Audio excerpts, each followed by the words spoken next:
મિત્રો, ઓમ નમઃ શિવાય.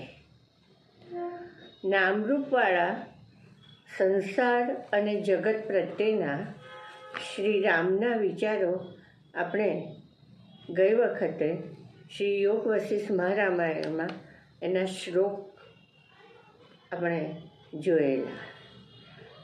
આજે આપણે એનો એક શ્લોક સમજવાનો પ્રયત્ન કરીએ. એનો પહેલો જ શ્લોક છે કે આ જગતનું સ્વરૂપ પરિણામે અત્યંત અપ્રિય છે, છતાં તે ઉપરથી મનમોહક છે. તેમાં એવો કોઈ પદાર્થ નથી, એવું કોઈ તત્વ નથી કે તેથી ચિત્તને અત્યંત વિશ્રાંતિ મળે. ફરીથી, આ જગતનું સ્વરૂપ પરિણામે અત્યંત અપ્રિય છે. તે ઉપરથી મનમોહક છે. તેમાં એવો કોઈ પદાર્થ નથી કે એવું કોઈ તત્વ નથી કે તેથી ચિત્તને અત્યંત વિશ્રાંતિ મળે. હવે મિત્રો, આપણે આ શ્લોક સમજવાનો પ્રયત્ન કરીએ કે એવું કહ્યું કે આ જગતનું સ્વરૂપ અત્યંત પરિણામે અત્યંત અપ્રિય છે. તો એમ કેમ કહ્યું? તો જગત એટલે શું? હવે જગતમાં બધું જ આવી જાય. જગત અને સંસાર એમાં બધું જ આવી જાય. શરીર, સંબંધો, ઘર, મોજ-શોખ, પ્રતિષ્ઠા, વિષયો, ધંધો, નોકરી, બધું જ આવી જાય.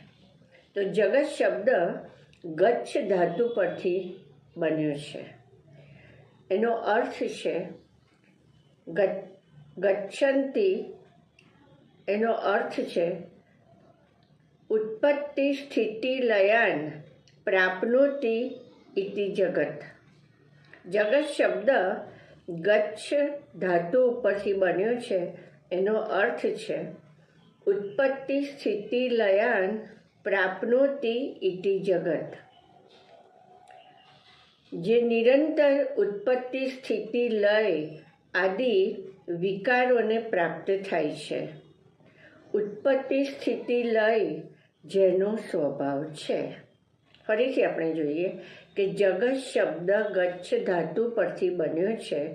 ગચ્છતી, જે જગત શબ્દનો અર્થ છે કે ગચ્છતી એટલે કે ઉત્પત્તિ સ્થિતિ લયાન પ્રાપ્નોતિ ઇતિ જગત.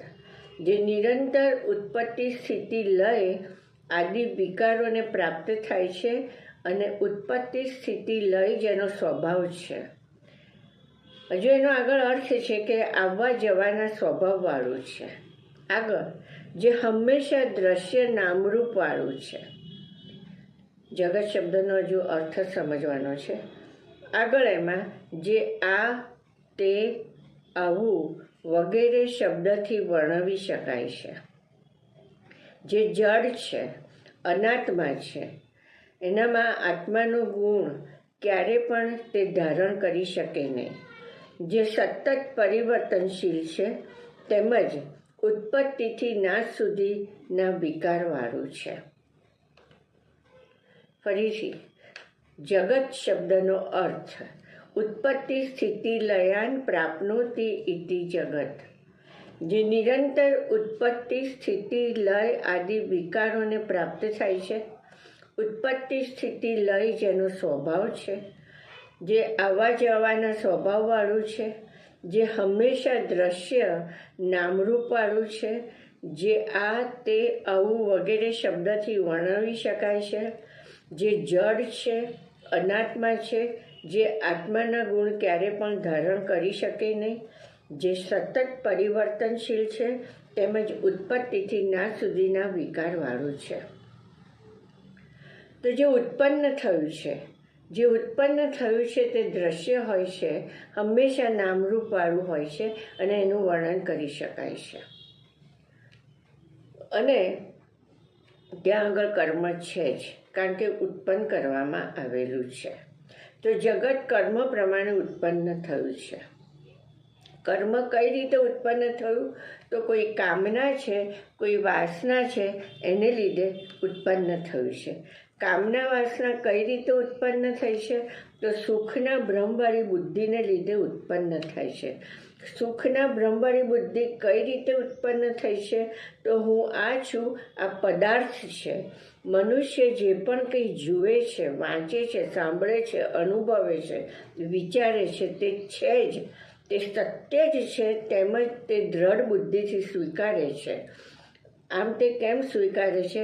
કારણ કે તેને સત્ય શું છે તેનું જ્ઞાન નથી, અજ્ઞાન દશા છે. તો જગતનું ઉત્પન્ન થવાનું કારણ એનું ઉપાદાન કારણ અજ્ઞાન છે. અને આને કારણે તે સત્ય જ લાગે છે. દરેકનું જગત પોતાનું જુદું છે. દ્રષ્ટિ તેવી સૃષ્ટિ છે અને એ પદાર્થ સત્ય જ છે એવું એને દ્રઢ થાય છે. એની અંગેની, પદાર્થ અંગેની એને કામના વાસના ઉત્પન્ન થાય છે અને કર્મ કરે છે અને જગત ઉત્પન્ન થાય છે. તો અજ્ઞાન દશામાં જે રીતે કર્મ કર્યા તે રીતે જગત ઉત્પન્ન થયું. જ્યાં ઉત્પત્તિ છે ત્યાં પળે પળ વિકાર છે અને નાશ તો થવાનો જ છે અને પરિણામે નાશ છે. હવે એ નાશ કઈ રીતે થવાનો છે તે કોઈ જાણતું નથી, કારણ કે દરેક વ્યક્તિ રાગ કે દ્વેષ પ્રમાણે જ કર્મ કરે છે. જેવું જે રીતનું ઉત્પન્ન થયેલું છે તેવું ને તે રીતનું રહેવાનું નથી. આમ અનિત્ય છે, અસ્થિર છે અને પરિણામે અત્યંત અપ્રિય છે. હવે આ ઉપરથી આપણને જગત બહુ જ મનમોહક લાગે છે. કારણ કે એ કેમ મનમોહક લાગે છે? કારણ કે મનુષ્યએ સુખના ભ્રમથી કે મને આમાંથી સુખ મળશે, શાંતિ મળશે, આમ સુખના ભ્રમવાળી બુદ્ધિથી ઉત્પન્ન કર્યું છે. તો અહીં જે પણ કંઈ જુએ, વાંચે, સાંભળે, અનુભવે, જેના સંપર્કમાં આવે તેના અનુસંધાનમાં મનુષ્યને અનેક વિચારો આવે છે અને આ બધાની દ્રઢ છાપ તેના મનમાં અંકિત થાય છે. અને તે જે વિચારો કરે છે કે આ પદાર્થ મારી પાસે હોય તો મને મજા આવે, મને સુખ મળે અને મને શાંતિ થશે. તો આ પદાર્થ કેવો છે એને ક્યાં જોયો? તો આ એ પોતાના મનની અંદર જુએ છે. કારણ કે સામે તો એવો કોઈ પદાર્થ નથી, પણ એ પહેલાં કાલ્પનિક જગત, કાલ્પનિક સંસાર મનમાં ઊભું કરે છે અને પોતે બુદ્ધિથી નિર્ણય અને નિશ્ચય કરે છે કે જે રીતે એણે મનમાં એની કલ્પના કરેલી છે એ જ રીતે એ પોતાનો સંસાર અને જગત જોવા માંગે છે. આમ એ મનથી માને છે કે અહીંયા સુખ મળશે જ, અહીંયા મને શાંતિ મળશે જ અને વિશ્રાંતિ મળશે જ અને તે પ્રાપ્ત કરવા જાય છે. આમ તે પદાર્થ પૂરતું જગત, સંસાર તે ઉત્પન્ન કરે છે અને થોડોક સમય માટે એને એમાં ખૂબ મજા આવે છે, કારણ કે એણે જે વિચારેલું, એણે જે કલ્પના કરેલી એ રીતનું બધું થયું છે.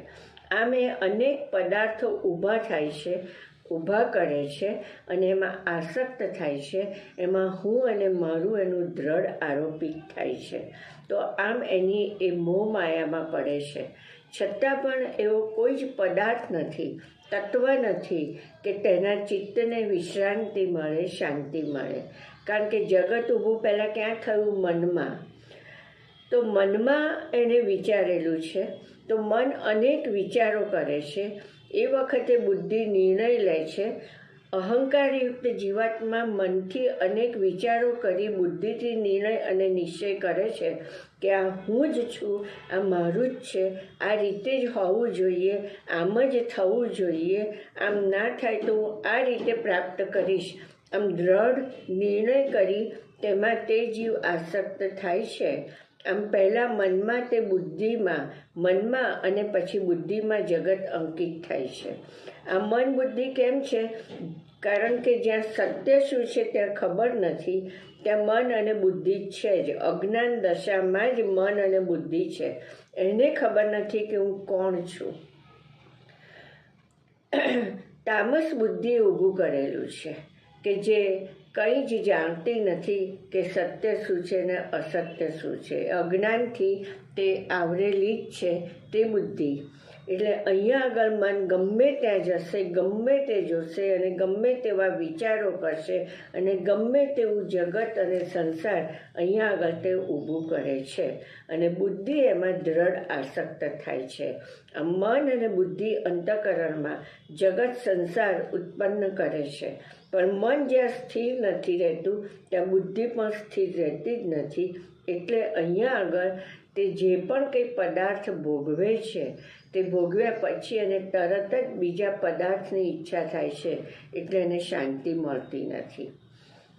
તો એનામાં જે પણ કંઈ કામના વાસના ઊભી કરેલી છે મનમાં છે તે કાલ્પનિક છે. આથી જીવને એક પછી એક એમ અનેક કામના અને વાસનાઓ ઉત્પન્ન થતી જાય છે. એ ક્યારે પણ અટકતો નથી. આને કારણે એના ચિત્તને ક્યારે પણ વિશ્રાંતિ મળતી નથી.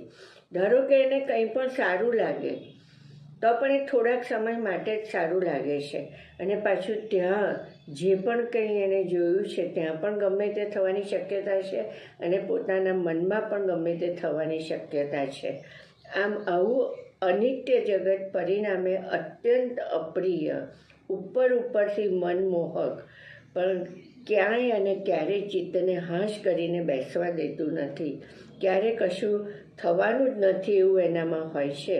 પણ આ જગત કેવું છે? અંધારી ખાઈ જેવું, વરસાદના બિંદુ જેવું, નાશ પામી ચૂકેલું, સુખથી રહિત અને નાશ થયા પછી અસ્તિત્વહીન થઈ જાય એવું જોવામાં આવે છે. મનુષ્ય જાણતો જ નથી કે હું કોણ છું, કોણ જુએ છે, કોના દ્વારા જુએ છે, તે જે જુએ છે તે કઈ રીતે જુએ છે, જે દેખાય છે તે ખરેખર છે.